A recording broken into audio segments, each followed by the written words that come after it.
Hello and welcome. My name's Andre Walker, and your weekly monologue starts right now. Last week, I closed the monologue asking you to pray for Brexit, British independence from the European Union. Oh my God, did that ship come in?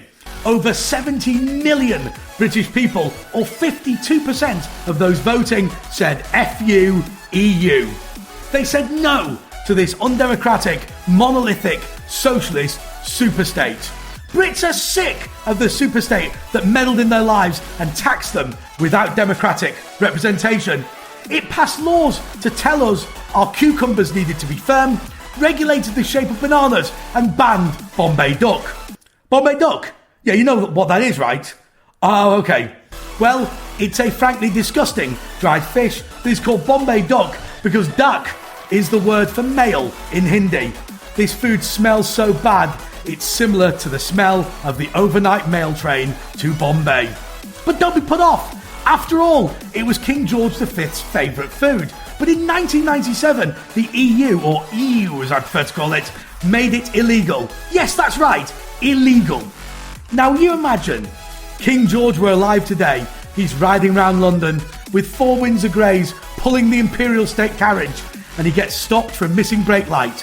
Just as he's explaining that 18th century carriages don't have brake lights, the officers suspect he's carrying illegal substances.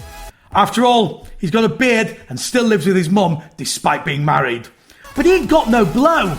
He ain't been shooting up no skag neither, snorting the meth, nor toking a splifter of the ganja. By the way, that was my attempt at American slang. Hope you liked it. No, His Britannic Majesty's only crime was to enjoy snacking on small dried fish, whilst also being a citizen of the European Union. That won't put him in no K-hole, I'm telling you, blood. But it is still illegal. There's a serious point here. The Anglosphere, that great English-speaking family of nations around the world, don't want government to take over every element of their lives. They want to be free to do what they want to do, buy what they want to buy, live the way they want to live. Because, my brothers and sisters, if your only choice is government, then that is no choice at all. There is only one moment I ever liked from the film Braveheart. It was when the executioner asked William Wallace to beg for mercy, and instead he roared the word, freedom! That was the monologue. Just time to announce the winner of last week's quiz. We asked, what will President Juncker of the EU do to restrict democracy next? John Bull from England got it right with, we really don't care what President Juncker thinks anymore. Second prize goes to Donald from New York, who said, we really don't care what Barack thinks either. This is Andre Walker, and we are no longer behind enemy lines. So now we repay your prayers with some prayers of our own.